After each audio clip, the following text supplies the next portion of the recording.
Vamos abrir juntos a Escritura no livro de Samuel, primeiro livro de Samuel, no capítulo 21. E eu peço que você mantenha a sua Bíblia aberta, pois à medida em que nós formos expondo esta história, nós leremos alguns trechos dela.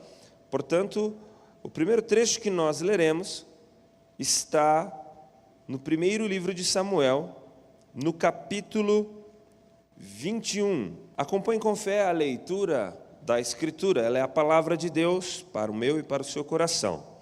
Então Davi foi até Nobe, ao sacerdote Aimeleque. Aimeleque, tremendo, saiu ao seu encontro e perguntou: por que você está sozinho e ninguém veio com você? Meus irmãos, nós estamos aqui diante de um trecho da história de Davi. E a partir deste trecho e de alguns eventos subsequentes a esse, eu gostaria de exaurir algumas lições para as nossas vidas nesta manhã, partindo da hipótese de que até mesmo homens e mulheres de Deus podem tomar decisões equivocadas em suas vidas, e que essas decisões equivocadas são tomadas à parte da vontade de Deus para as suas vidas, e isso as distancia cada vez mais de Deus. Portanto, a nossa tese é de que mesmo homens e mulheres de Deus podem fugir, eventualmente, da vontade, do plano de Deus para as suas vidas. E isso é extremamente danoso para as nossas vidas. Portanto, a partir desta história e de algumas histórias subsequentes a essa, nós leremos como Davi, um grande homem de Deus, ele se distanciou da vontade de Deus para a sua vida. Mas mesmo em nossas desobediências, mesmo estando obstinados e obcecados, ainda assim, não há lugar longe o suficiente que nós podemos ir aonde a misericórdia e o amor de Deus não pode nos perseguir e então nos alcançar. Esta é a mensagem de hoje. Portanto, vamos dividi-la em 4 pontos. Neste primeiro ponto, eu gostaria que, para fins didáticos, para que você memorize este sermão, pense na palavra pão, porque é isso que vai acontecer. Vamos voltar um pouquinho no contexto histórico desse trecho que nós estamos lendo, para nós entendermos como que Davi chegou aqui. Davi, vocês sabem, foi aclamado depois de ter derrotado, no primeiro livro de Samuel, no capítulo 17, o gigante Golias. Ora, Davi era alguém extremamente improvável. Davi fora esquecido pelo seu próprio pai na seleção para saber quem seria ungido rei, não é mesmo? Quando Samuel vai até a casa de seu pai Jessé, e aí Samuel fica impressionado com os primeiros filhos de Jessé, e até que se passam todos por ele, e aí Jessé fala: não, tem um sim, eu me recordo de um que está pastoreando as nossas ovelhas, mande chamá-lo.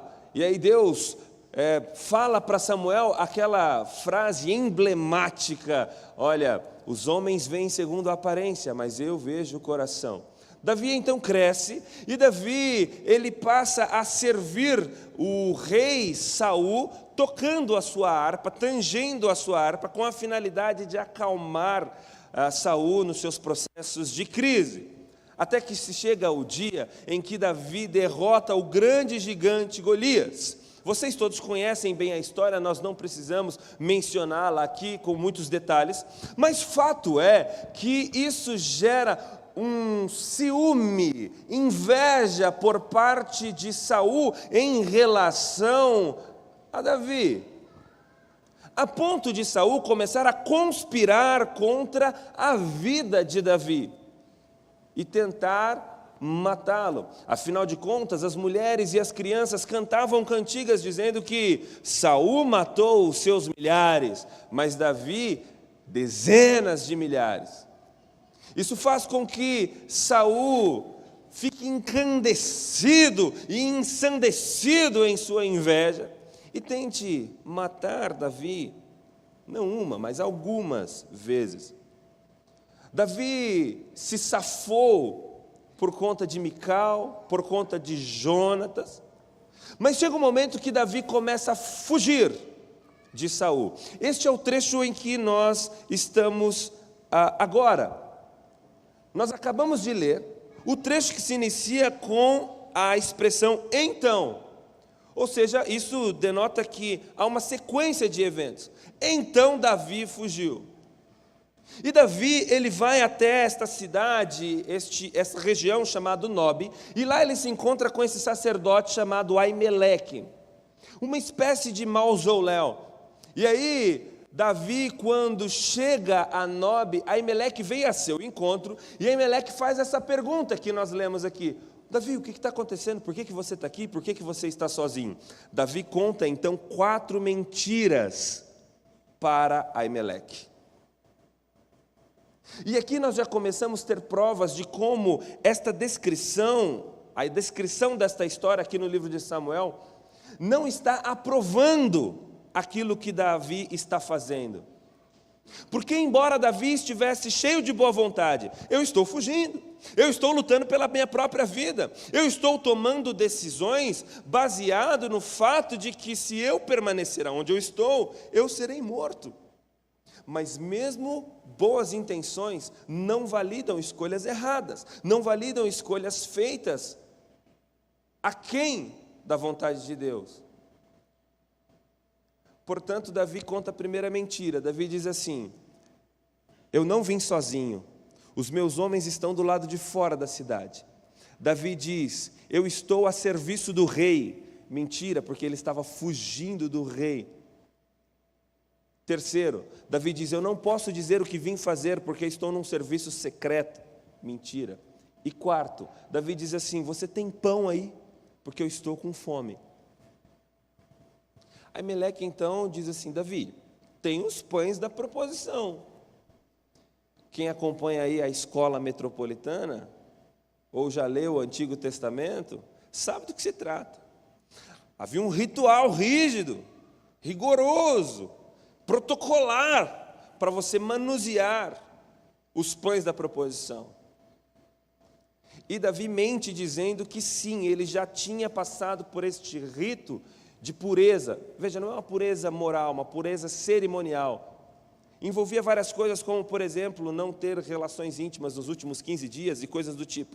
E Davi diz assim: não, sim, eu posso manusear o pão da proposição, eu posso me alimentar dele sim, porque eu estou puro cerimonialmente. Inclusive, eu e meus homens, sempre que vamos sair em uma incursão militar, nós nos preparamos com 2 semanas de antecedência. Mentira, porque ele estava fugindo.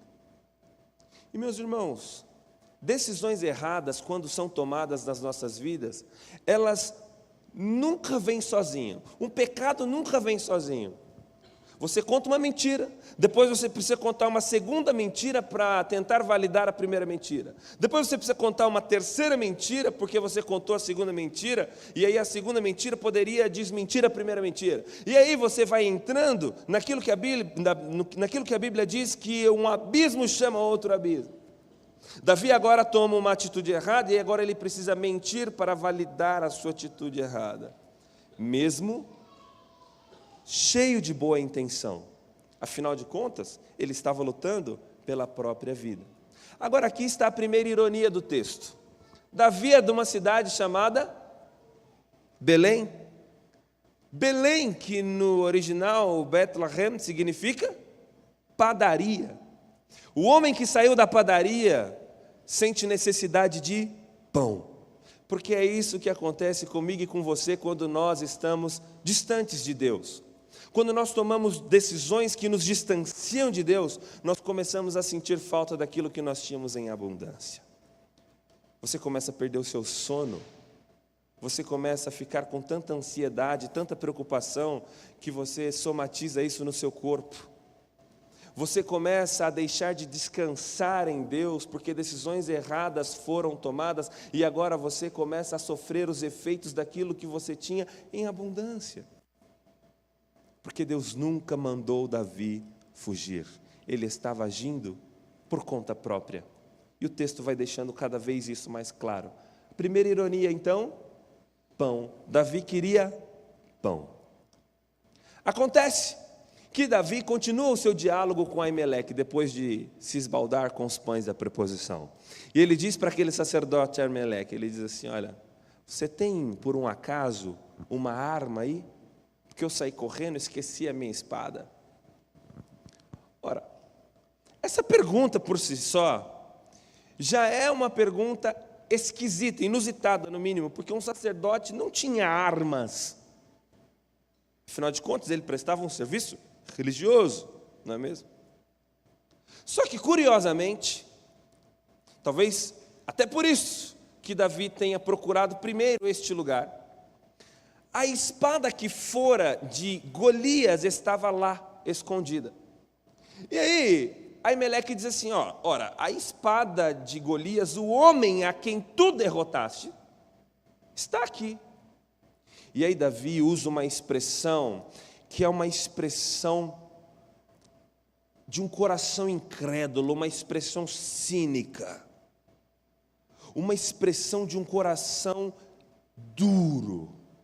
Davi diz assim, não há nenhuma arma no mundo melhor do que esta para proteger um homem. Meus irmãos, nós estamos aqui falando do mesmo homem que anteriormente, no capítulo 17, quando fora desafiado pelo gigante filisteu, olhou fixamente para aquele gigante e, após ser interpelado por ele, dizendo, olha, eu sou um cão para que venha até mim com um pedaço de pau e algumas pedras, respondeu com fogo no coração, você vem a mim com espada e escudo e lança, mas eu vou contra ti em nome de Iavé Sabaote, o Senhor dos exércitos. E agora este homem, cheio de fé, que havia enfrentado o gigante, está mendigando a espada daquele gigante que o próprio Deus havia derrotado, dizendo que aquela espada era a melhor arma para proteção pessoal. E essa é a segunda ironia do texto. Pão, espada. Davi agora está atrás de uma arma. Cadê aquele homem que confiava em Deus, que Deus era a sua proteção, que Deus era por ele? Porque é isso que acontece quando nós começamos a nos distanciar de Deus. As nossas decisões erradas vão nos levando para longe de Deus. E nós somos tomados pelo medo, pela ansiedade, pela preocupação, e aí nós começamos a tentar lutar as batalhas com a nossa própria força. Mas isso, meus irmãos, é uma areia movediça. Lutar com a própria força é tentar se mover em uma areia movediça. Quanto mais você se mexe, mais você fica atolado num lamaçal. Bom, o texto continua e Davi foge de Nobe. Um homem que está agindo por conta própria, tomando decisões onde um abismo chama outro abismo, não sob a tutela e a iluminação do Espírito Santo, mas por conta própria. Quando ele toma uma decisão, você acha que ele vai para mais perto de Deus, ou você acha que ele vai para mais longe de Deus? Para mais longe de Deus. E isso se prova, inclusive, geograficamente. Porque depois de Nobe, Davi vai até o rei Aquis. Leia comigo, capítulo 21, versículo 10. Naquele dia, Davi levantou e fugiu de Saul. Ele foi procurar Aquis, rei de Gate. Pão, arma, agora Davi quer uma aliança. Mas sabe qual é o problema disso? que Davi quer fazer uma aliança com um rei pagão. Aques, o rei de Gate, era o rei dos filisteus. Gate é a capital da Filistia. Davi está usando aquela velha ética, nefasta ética, de que o inimigo do meu inimigo é meu amigo. O problema é que Aques não era amigo de Deus. E agora Davi está querendo fazer uma aliança com um rei que estava condenado por Deus. No final das contas, agora as decisões de Davi não estão apenas colocando ele mesmo em risco, mas estão ofendendo o próprio Deus, porque é assim que funciona o pecado na minha e na sua vida. Você acha que você consegue conter os efeitos imediatos do pecado? Mas eles acabam por ofender Deus e sua obra. Davi vai até os pagãos tentar fazer uma aliança com o rei Aques. Pão, arma, aliança. Quando Davi chega lá, os homens daquela cidade desconfiam. Esse aí é Davi que matou Golias. Este homem vai nos matar também. Aques, então, olhando para Davi, vê que Davi começa a protagonizar uma cena grotesca. Davi começa a fingir que é louco, arrancar os próprios cabelos, babar, vociferar, arrancar as barbas, arranhar as portas da cidade. E embora isso tenha sido uma tática externa de Davi para lutar pela sua própria vida, isso era uma representação do coração louco. Louco. Essa é a expressão utilizada por Jesus para se referir a homens e mulheres que querem subsidiar a sua própria existência, que querem tomar decisões não baseadas no Espírito Santo, na sua palavra, mas basear as suas decisões apenas em táticas humanas. Por exemplo, quando Jesus conta a história do homem que juntou para si um grande tesouro e disse: agora eu posso aproveitar e não me preocupar com nada mais. Jesus chamou de louco. É isso que está acontecendo com Davi. Embora seja uma representação externa, é assim que o seu coração está, completamente débil. Aliança com pagãos, aonde que Davi está com a cabeça? Porque o pecado não tem limite. Ninguém começou traindo a esposa de uma vez. Começou com um olhar lascivo. Ninguém começou sonegando milhões de impostos. Começou não declarando um valor pequeno. Porque é assim que funcionam as coisas. Davi agora está nessa situação. E Davi foge mais uma vez. Leia comigo capítulo 22, vamos para o versículo 3 do capítulo 22. Daquele lugar, Davi foi a Mispa, em Moabe, e disse ao rei de Moabe: deixe que meu pai e minha mãe fiquem com vocês até o que eu saiba o que Deus vai fazer de mim. Davi foi para onde, gente? Para Mispa. Você acha que um homem que está agindo por conta própria, quando ele toma uma decisão, ele vai para mais perto de Deus ou para mais longe de Deus? Para mais longe de Deus. Davi estava em Israel, foi para Nob, ao norte. Depois, Davi foi para Gate, e agora Davi foi para Mispa, mais longe ainda. Sabe o que é curioso? Davi, no capítulo 22, versículo 1, ele para num lugar chamado Caverna de Adulão. O texto diz que ali se juntam vadios, homens que haviam sido expulsos dos seus convívios sociais a ele. Davi monta uma gangue de 400 homens, mais ou menos, e a sua família se une a ele. Os comentaristas antigos dizem que este fato se deve por conta de que, no mundo antigo, quando um rei estava caçando, perseguindo alguém, este rei matava não apenas a pessoa, mas toda a família da pessoa, para evitar que algum membro da família se vingasse dele. Portanto, o que nós estamos dizendo aqui é que as atitudes de Davi colocam em risco não apenas ele mesmo, mas agora toda a sua família e toda a sua casa, porque é assim que o pecado funciona. O seu pecado, ele não afeta negativamente só você, mas as pessoas que estão à sua volta. Ô minha irmã, você que é irada, por exemplo, quem sofre com o teu pecado, com a tua gritaria, é o teu marido, são os teus filhos.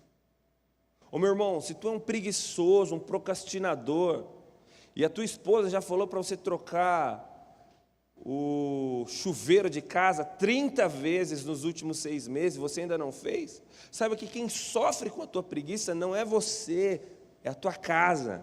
Ó, tem irmã que está cutucando o marido aí, irmão.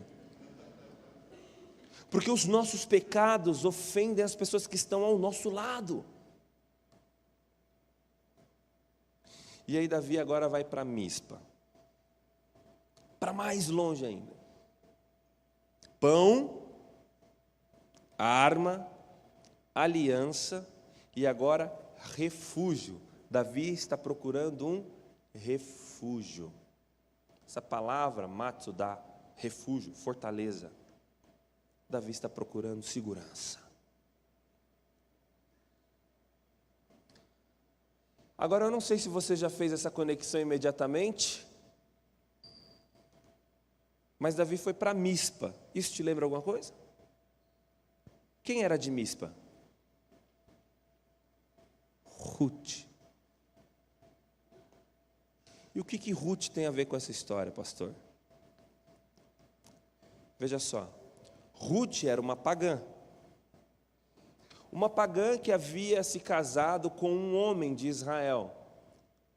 Ele e seu irmão, Malom e Quilion, havia vindo de Israel para Moabe por conta da fome em Israel, junto de seu pai e de sua mãe Noemi. Acontece que tanto Malom, quanto Quilion, quanto seu pai morreram em Moabe. Noemi, que era a sogra desta mulher, Ruth, que havia se casado com um dos seus filhos, era uma mulher pagã.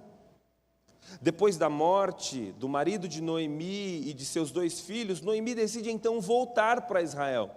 Afinal de contas, ela era uma viúva, não tinha muita coisa para ela lá em Moabe, uma viúva estrangeira. Então, com a finalidade de se manter viva, ela volta para Israel. E ela interpela as suas 2 noras, que eram de Moabe. E ela diz: olha, a nossa família acabou. Meu esposo, os meus filhos, os esposos de vocês, eles morreram. Portanto, eu vou voltar para minha terra natal, vocês fiquem aqui em Moabe, voltem cada um para a casa de seus pais. Nós não temos mais nenhum tipo de ligação legal. Uma aceitou essa recomendação, voltou para a casa de seu pai. Mas Ruth, olhando fixamente para Noemi, disse: Noemi, minha sogra querida, o teu povo é o meu povo, o teu Deus é o meu Deus, aonde tu fores, eu irei. E então, Ruth é inserida no pacto, na aliança, no povo de Deus. Ela vem para Israel e agora ela tem um redentor, ela se casa com Boaz, e eles têm um filho chamado Obed, e Obed tem um filho chamado Jessé. E Jessé tem um filho chamado Davi. Portanto, Ruth é bisavó de Davi.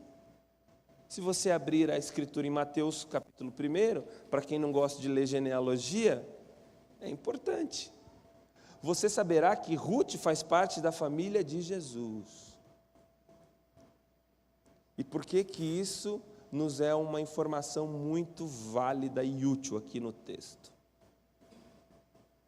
Porque Deus, desde Gênesis 3, quando Ele prega o Evangelho para Eva, dizendo que nasceria dela aquele que esmagaria a cabeça da serpente, 2 gerações simultaneamente se desenvolvem a partir da mulher.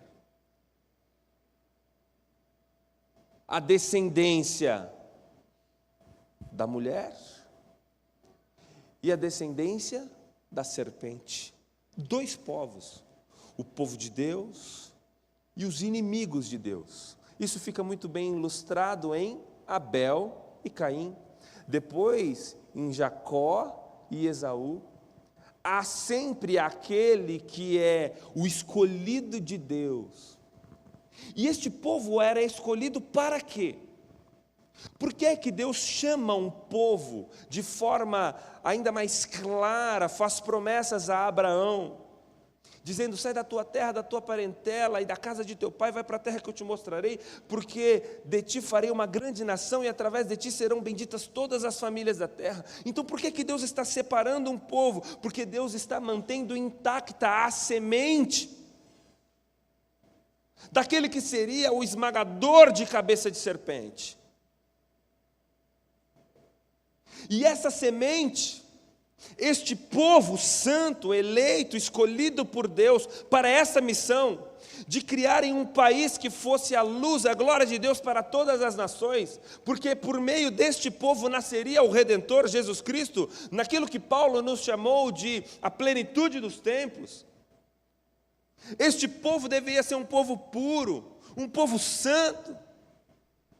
Mas esse povo, embora por um momento ele fosse um povo étnico e um povo com limites geográficos, haveria um dia onde as portas do céu se abririam para um povo espiritual, uma nação espiritual, composta por pessoas de todas as tribos, línguas, povos e nações, das quais eu e você somos parte.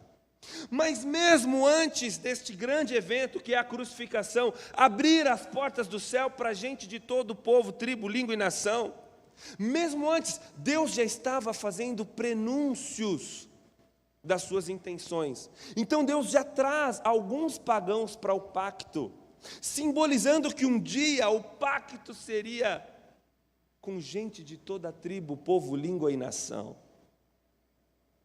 Ruth é uma dessas pessoas, é uma dessas amostras que Deus dá de seu reino, de como Ele atrairia para si até mesmo pagãos. Portanto, Deus traz Ruth para o pacto, porque Ruth fará parte da descendência que um dia teria Jesus encarnado como resultado. Deus traz Ruth de Moabe, de Mispa, para Israel. E o que Davi está fazendo com a família real? Levando a família real de Israel de volta para Mispa. Sabe o que isso significa? Que os erros de Davi não estão colocando em risco apenas a sua vida, mas o plano da redenção. Será que o nascedor, o Redentor, o Salvador, nascerá em Moabe? Será que o esmagador de cabeça de serpentes nascerá em Moabe e não em Israel? Davi, com a sua forma precipitada de tentar subsidiar a sua própria existência, coloca em risco os planos de Deus. até que Deus aparece na história e acaba com toda a patifaria. Porque, como eu disse no início, não tem um lugar mais distante que eu e você podemos ir, que a graça e a misericórdia do Senhor não pode nos perseguir e nos alcançar. Veja o que acontece no versículo 5 do capítulo 22.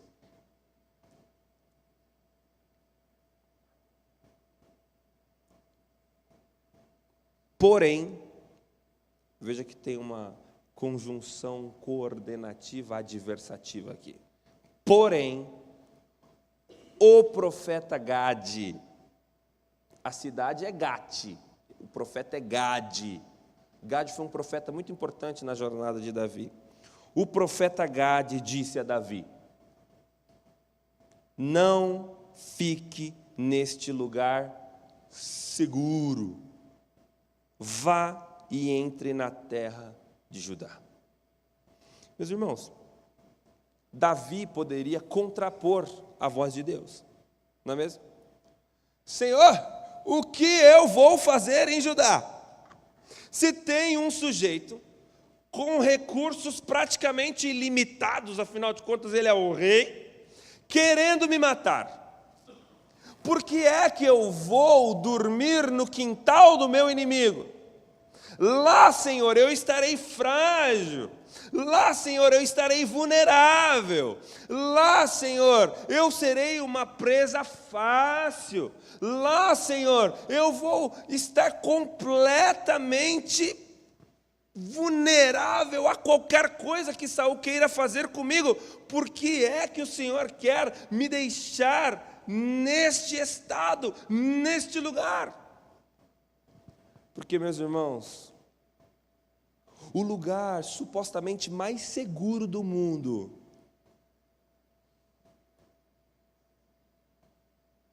ele é um lugar ruim para um servo de Deus. Mas o lugar mais instável do mundo se torna o lugar mais seguro para um filho de Deus.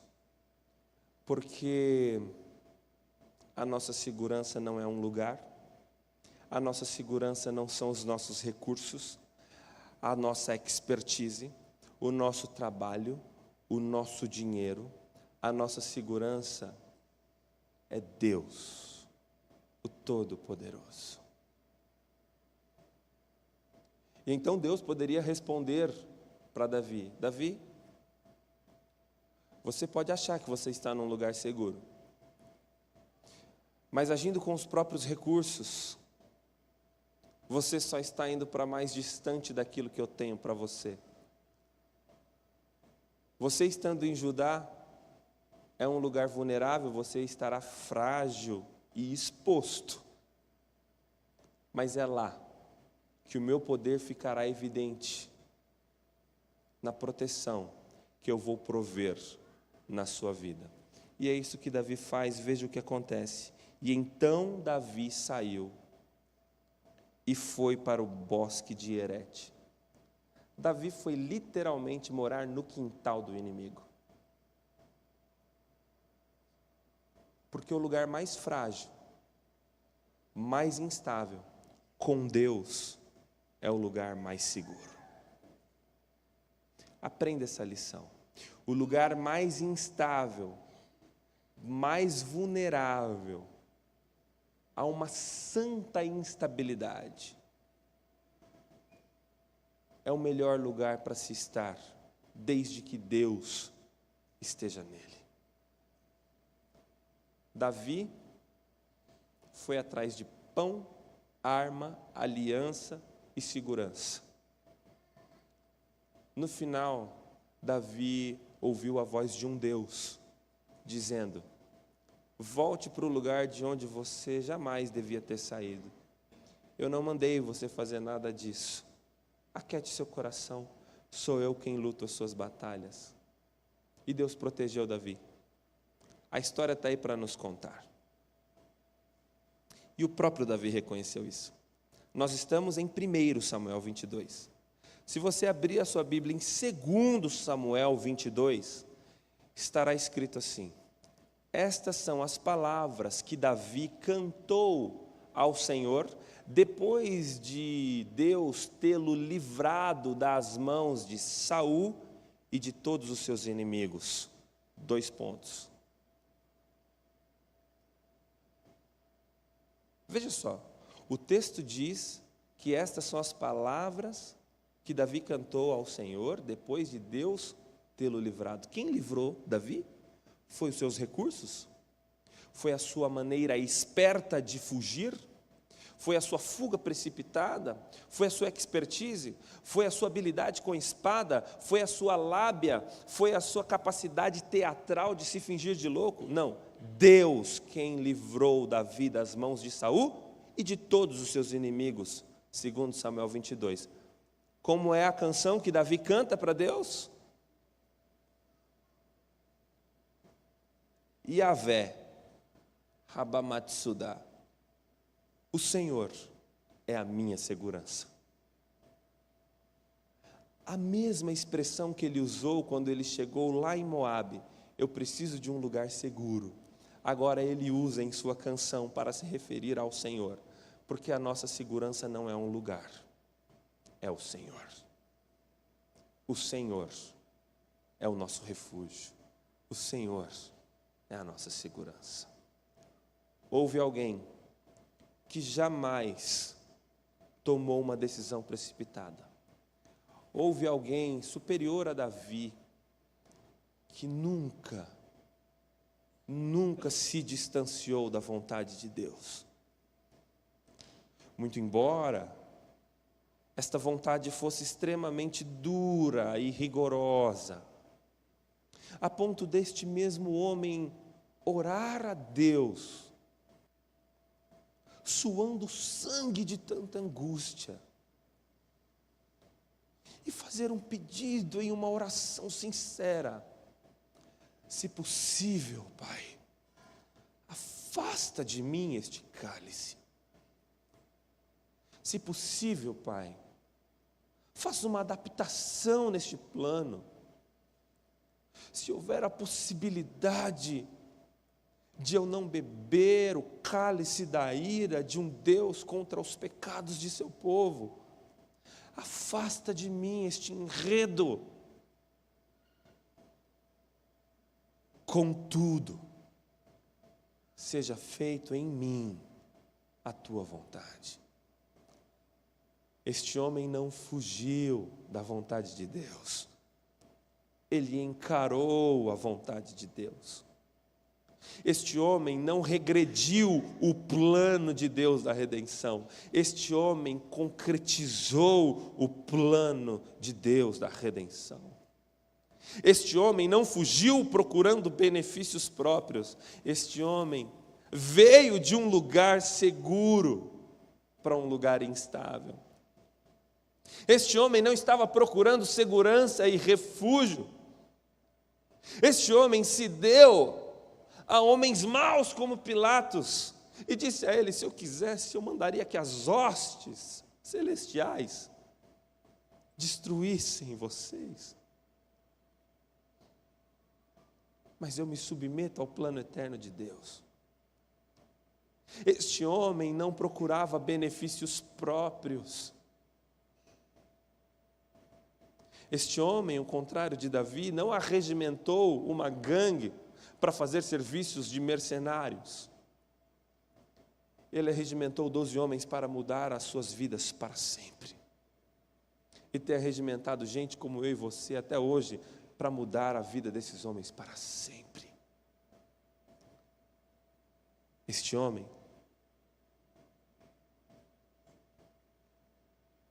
ouvia a voz de Deus atentamente,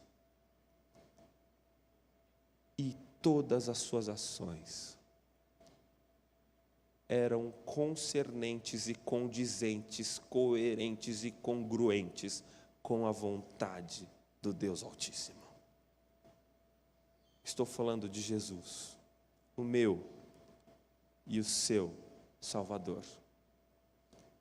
Ele não colocou a nossa vida em risco como Davi colocou a vida da sua família em risco. Pelo contrário, Ele nos livrou do risco da morte. De modo que todos nós que morrermos no Senhor, estaremos vivos para sempre, ao lado dEle, para sempre e para sempre. Ele não é alguém como Davi, que abandonou os seus. Ele prometeu que estaria conosco todos os dias das nossas vidas, até a consumação do século. E Ele te convida, nesta manhã, para viver uma vida santa como Ele, para viver uma vida de tomada de decisões sempre baseados na sua palavra. Nunca decisões precipitadas que nos levam para longe, mas decisões acertadas que nos trazem para perto. Eu não sei o que você tem vivido na sua vida. Eu não sei se você tem encarado doenças psíquicas, doenças físicas, mas eu quero que você saiba que Deus está com você. Eu não sei se você tem encarado uma crise financeira. Não tome o pé pelas mãos. O Senhor está com você. Faça o que é justo diante dos olhos do Senhor. O Senhor é quem luta as nossas batalhas. Eu não sei se você está enfrentando uma crise conjugal. Não tome nenhuma decisão contrária àquela que a Escritura prevê, de que um homem e uma mulher devem se casar e manter-se até que a morte os separe. Haja sempre conforme a vontade de Deus, e você colherá frutos da justiça, não frutos da desobediência. Eu não sei o que você está encarando. Talvez uma situação no trabalho, com algum colega, com algum chefe. Mantenha-se humilde, resignado. Não prejudique ninguém em nome de um benefício próprio. O Senhor é com você, o Senhor está vendo. O Senhor conhece as injustiças, o Senhor conhece o seu coração.